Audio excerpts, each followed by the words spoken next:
welcome to Lit Sports Online's Royal Rumble recap episode. As we did last week, we spoke on Royal Rumble. We're missing Mario tonight, but me and Justin are going to handle the show just right. So, let's take a look back at Royal Rumble, and let's talk about, we'll start with the top. The biggest match of the night, the Royal Rumble match itself. Randy Orton winning. I'm not going to lie, it caught me off guard.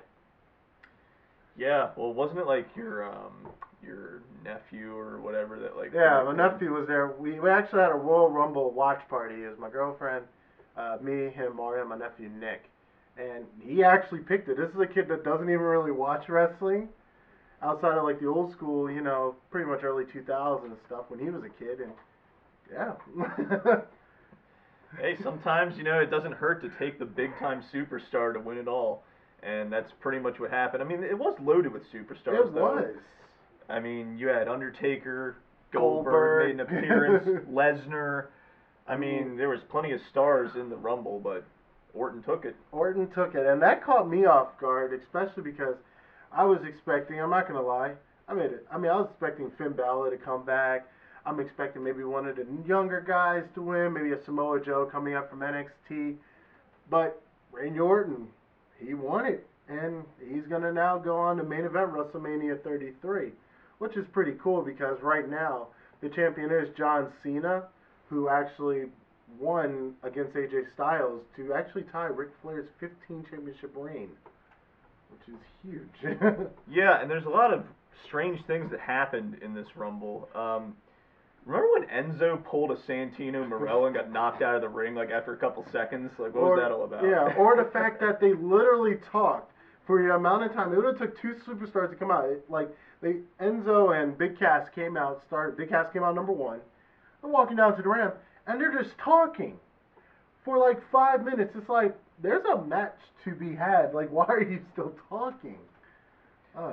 Yeah, and another weird thing that happened was, what about Chris Jericho going under the rope the whole time? Yeah, Chris Jericho using that little loophole. He used an underhanded tactic to like stay in the match longer than he would have, and he lasted pretty long. He because did. Of it. He really did. I mean, he was resting injuries on the outside. Chris Jericho, dirty player.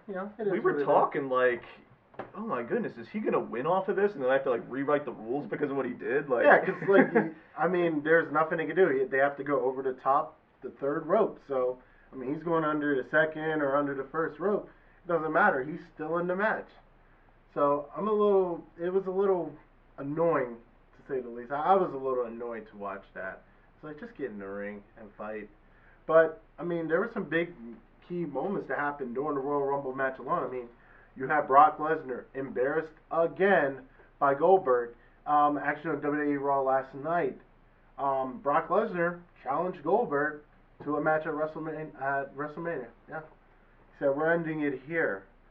Goldberg has been able to embarrass Brock Lesnar outside of their first WrestleMania match, the last two matches that they've had, and I'm excited to see it culminate to WrestleMania. It's going to be a big match. Two big dudes, just going at it. So you got big name guys just fighting it out. Also, I don't know if you caught it, but Undertaker being eliminated by Roman Reigns. Yeah, it's one of those things like whenever you turn your back in the Royal Rumble and you're leaning over the ropes, there's a pretty good chance you're gonna get knocked out. Yeah, it's almost like a setup. But it's interesting to me that Roman Reigns came out number 30 after losing to Kevin Owens earlier that night.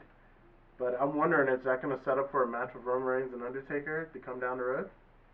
It possibly could, and I do think it's interesting whenever you're talking about guys in the Rumble that had an earlier match. Sheamus was on the pre-show defending his tag titles and lost, and then he has to come out and perform in the Rumble match. Yeah. It makes it tough on guys that have to do that. Yeah, it does. At the end of the day, working two matches, that's got to be pretty tough. I don't care how much time is between it. But then you also had, outside of that, Kevin Owens did defeat Roman Reigns earlier that night to retain the Universal Championship. Of course, this is due to interference by Braun Strowman, who completely destroyed Roman Reigns before Kevin Owens won. But I thought it was hilarious they had Chris Jericho suspended above the ring the whole match.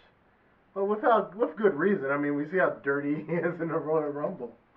It's just kind of ironic, though, that he's suspended up there because they don't want interferences. Then this other guy comes out to... Out of nowhere. Just destroyed. But that's the WWE for you. But, there are a lot of questions I had leaving Royal Rumble. Number one, will we see Kurt Angle before WrestleMania?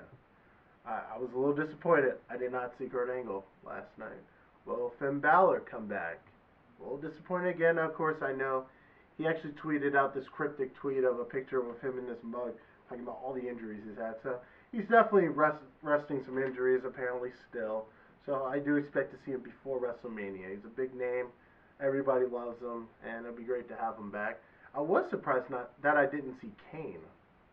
I was surprised that Kane wasn't there. It felt like they were trying to keep us guessing this time about like who's even going to be in the Royal Rumble. I mean, you had people. You had a guy with an umbrella. I forget his name. Jack Gallagher. Jack Gallagher and William III. I remembered the umbrella's name more than I actually remembered the wrestler. He basically looked like a Kip Dynamite with an umbrella. That's what the guy looked like. When he jumped off the top rope with the umbrella, it's like, wait, what? What is happening? And then, of course, he, when he did the low blow on Chris Jericho with the umbrella and then started twirling it around, like it was that guy was weird. Yeah, I mean, you gotta have that comical wrestler in the Royal Rumble every year. I mean, I remember years past you had Doink the Clown a few times.